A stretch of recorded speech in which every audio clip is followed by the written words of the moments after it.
Hello everyone, welcome back to my channel.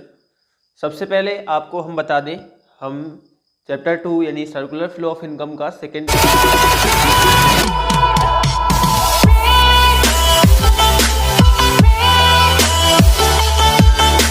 Part लेकर के आए हैं। इसके पहले आपको हमने जो फर्स्ट पार्ट था उसमें बताया था कि सर्कुलर फ्लो ऑफ इनकम का मीनिंग क्या होता है, और उसमें जिसने नहीं देखा है पहले सबसे पहले इसके पहले आप फर्स्ट पार्ट उसका देख लें, तब आपको ये सेकेंड पार्ट समझ में आएगा। इसके बाद हम बात करेंगे कि अभी फर्स्ट पार्ट का जो आपका लास्ट कॉन्सेप्ट था वो रियल फ्लो और मनी फ्लो से ही रिलेटेड था, लेकिन अब यहाँ पे हम आपको समझाएंगे कि रियल फ्लो मनी फ्लो होता क्या है। जैसा कि हम जानते हैं, रियल फ्लो यानी कुछ वास्तव में कुछ चीज़ें फ्लो हो रही हैं, जैसे कि इसमें दे रखा है it refers to the flow of goods and services across different sector of the economy. यानी जो हमारी इकोनॉमी है उसके डिफरेंट सेक्टर हैं। आपको हमने बताया था डिफरेंट सेक्टर्स ऑफ इकोनॉमी, आपको हमने 4 सेक्टर्स बताए थे। एक हाउस होल्ड था, एक प्रोड्यूसर सेक्टर था, दूसरा गवर्नमेंट था, तीसरा गवर्नमेंट था, चौथा रेस्ट ऑफ वर्ल्ड था। तो आपको ये चारों सेक्टर जो है पढ़ने हैं, लेकिन जो गुड्स एंड सर्विसेज ये क्या रियल फ्लो की चीज़ें हैं। यानी अगर हम किसी 2 सेक्टर में गुड्स को ले रहे हैं, दे रहे हैं, ले रहे हैं, दे रहे हैं, वह आपका कॉन्सेप्ट कहलाता है रियल फ्लो का। अब सिंपल सी बात करते हैं, यानी हमारे एक आपको बताएं पुराने समय में एक बार्टर सिस्टम चलता था।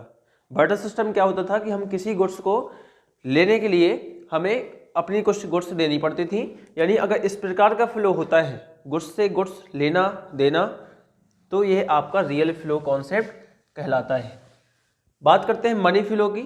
उन्हीं गुड्स एंड सर्विसेज को जब in the term of money हम लोग कन्वर्ट कर करके ट्रांजेक्शन करते हैं, जैसा कि हम बात करें it refers to the flow of money across different sector of the economy. किसी प्रोड्यूसर ने हाउस होल्ड गुड्स बेचे थे, दिए थे। अब हाउस होल्ड ने अगर उसको क्या दी होती, सर्विसेज दी होती, ये बोले काम कर लेते हैं, हमें आप सामान दे दीजिएगा, ऐसे काम चलता तो आपका रियल फ्लो होता। लेकिन उसी की बात करें, अगर हमने किसी से गुड्स लिए तो हम उसके पैसे देंगे, अगर हम किसी के जॉब कर रहे हैं तो वो हमें पैसा देगा। अगर वो मनी की फॉर्म में आपकी सर्विसेज आपकी गुड्स का जब मनी में कन्वर्ट करके पेमेंट करने लगता है तो उसको हम बोलते हैं मनी फ्लो। चलिए इसको थोड़ा सा डिफरेंस समझ लेते हैं क्या क्या है। इस ट्रांजेक्शन में आपको फिजिकल आउटपुट मिलेंगे, यानी फिजिकल गुड्स मिलेंगी, चीज़ें होंगी, बट यहाँ पे आपका मॉनेटरी ट्रांजेक्शन होता है, यानी पैसे में होता है। आप इसको monetary in the term of money की फॉर्म में मेजर कर सकते हो। इसको जो बोला जाता है फिजिकल फ्लो बोला जाता है। यानी आप लोग देखते हो कि इसको फिजिकल फ्लो के नाम से भी इसको जाना जाता है, और इसको नॉमिनल फ्लो यानी मनी फ्लो, जिसको नॉमिनल फ्लो के नाम से जाना जाता है। फिर इसका एग्जाम्पल क्या हो सकता है रियल फ्लो का, हमने कहा आप exchange of goods and services, अभी बताया ना आपको। इसमें क्या है, payment on goods and services. आप जब भी कोई गुड्स एंड सर्विसेज को परचेज करते हैं तो उसमें आपको पेमेंट मिलता है। तो भाई ये रियल फ्लो और मनी फ्लो को हम और बेहतर तरीके से एक आपको डायग्राम के पॉइंट ऑफ व्यू से समझाना चाहते हैं। सेक्टर ऑफ द इकोनॉमी, आपकी जो इकोनॉमिक्स या इस चैप्टर में आपको सेक्टर ऑफ द इकोनॉमी पढ़ने हैं, वो कुल मिला के 4 सेक्टर हैं। पहला है जिसमें हाउस होल्ड, भाई मैं हो गया, जो प्रोडक्शन करते हैं यानी वो प्रोड्यूसर सेक्टर हो गया। तीसरी है जो गवर्नमेंट, जो हम दोनों सेक्टर को देखती है, कंट्रोल करती है, वो भी कुछ ना कुछ उसमें इंटरफेयर करती है। तीसरा हो जाता है गवर्नमेंट सेक्टर, और चौथा हो जाता है आपका इस देश से बाहर, कंट्री बाहर चले जाओ, रेस्ट ऑफ वर्ल्ड, सारे कंट्री जो है आपके लिए रेस्ट ऑफ वर्ल्ड का हिस्सा है, यानी वो चौथा सेक्टर हो जाता है। हमारी कंट्री के अंदर यही 3 काम करते हैं। लेकिन आपके लिए खुश वाली बात यह है कि भाई आपको 2 ही सेक्टर तक स्टडी करनी है, क्योंकि आपका सीबीएसई की जो सिलेबस है वो रिस्ट्रिक्टेड इन्हीं 2 सेक्टर तक है। देखिए भाई, अगर आपको ये चीज़ समझनी है तो मैं इस वीडियो को लास्ट तक देखिएगा, क्योंकि लास्ट में एक आपको सरप्राइज भी दूंगा। बट अगर आपको ये चीज़ समझना चाहते हो, एक बार समझिए, इसका नोट्स बना लीजिए। अगर आपको नोट्स बनाने में दिक्कत आती है तो मैं स्टार्टिंग पे ही सबसे साइड पे रहता हूँ शायद, तो आप उसका स्क्रीनशॉट ले सकते हैं, या फिर अभी ले लिया करिए, और इसके नोट्स जरूर बनाइए। क्योंकि आपको नोट्स बनाने से क्या होता है, जब आप खुद के नोट्स बना दें, अब भाई मैं भी दे दूंगा अपने नोट्स, उससे कोई बेनिफिट नहीं होने वाला। जब तक आप खुद की स्टडी करके खुद के नोट्स रेडी नहीं करोगे तब तक कुछ भी आपका होने वाला नहीं है। एक बात को आप समझ लीजिए, क्योंकि अपने नोट्स बनाने का एक अलग तरीका होता है।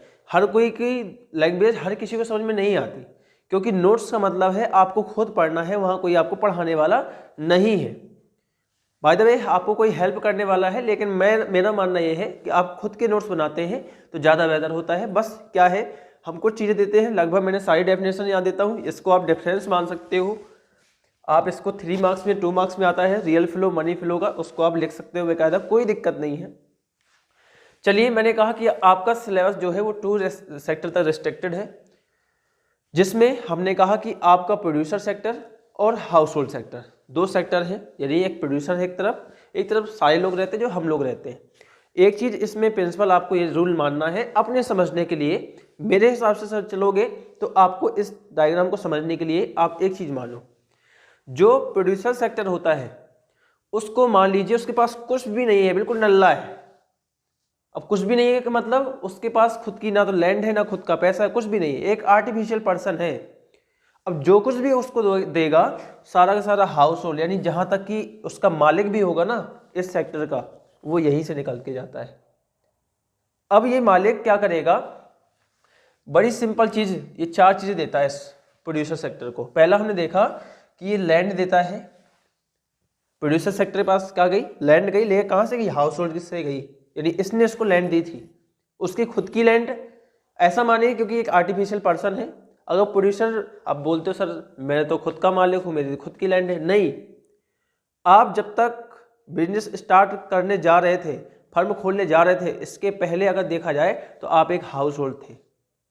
आप हाउस होल्ड से जैसे ही प्रोड्यूसर सेक्टर में जाते हो तो हम प्रोड्यूसर सेक्टर में आपको नहीं ले जाते, सिर्फ आपका एक नाम ले जाते हैं, आपकी ब्रांड ले जाते हैं, और सिर्फ यहाँ पे एक आर्टिफिशियल फर्म बन जाती है।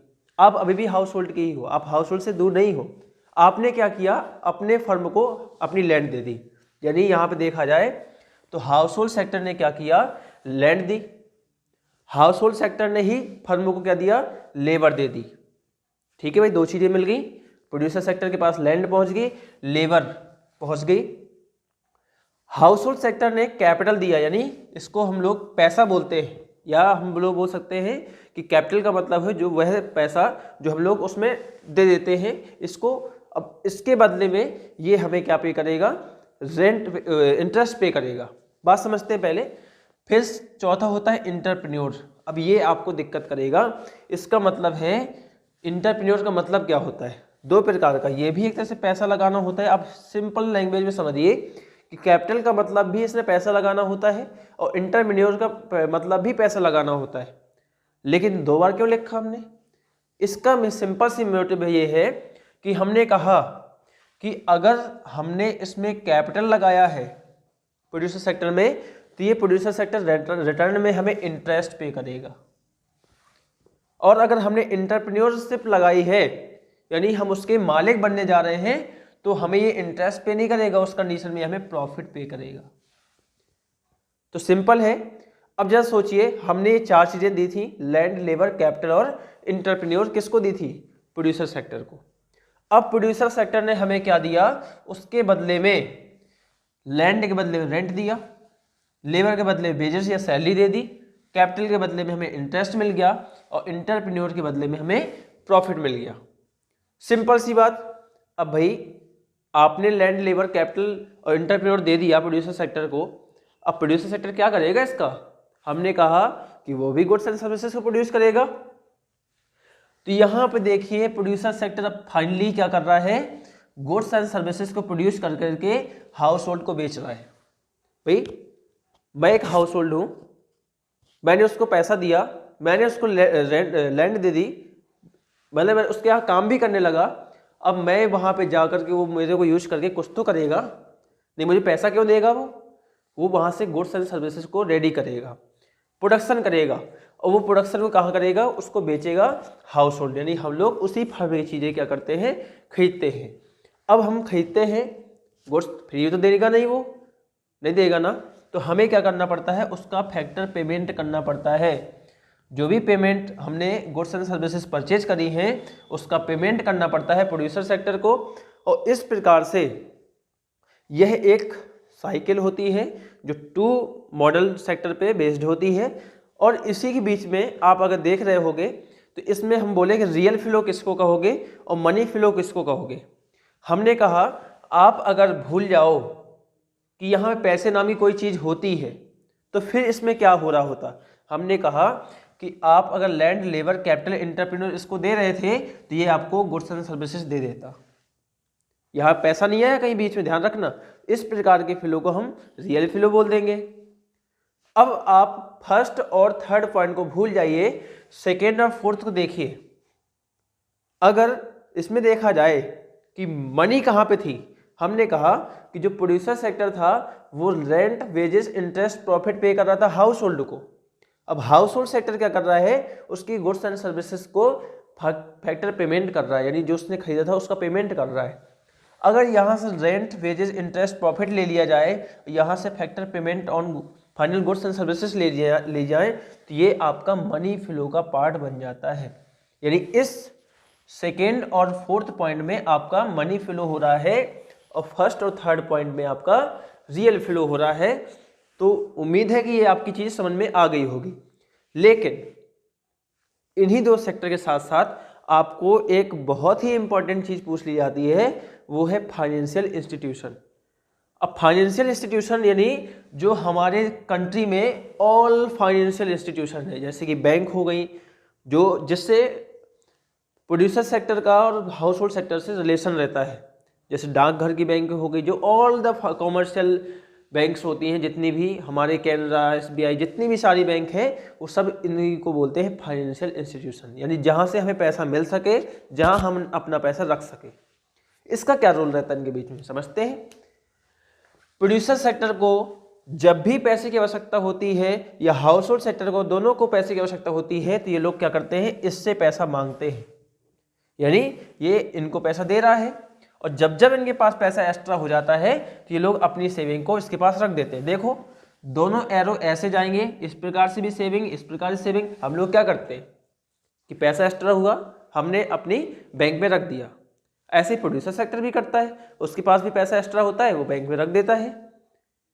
फिर क्या होता है, जब हमें आवश्यकता होती है तो हम भी वहाँ से बोरो कर लेते हैं। ऐसे ही प्रोड्यूसर सेक्टर भी वहाँ से कर लेता है, बोरो कर लेता है।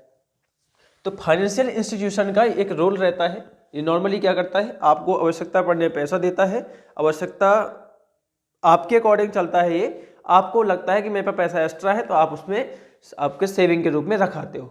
तो ये था आपका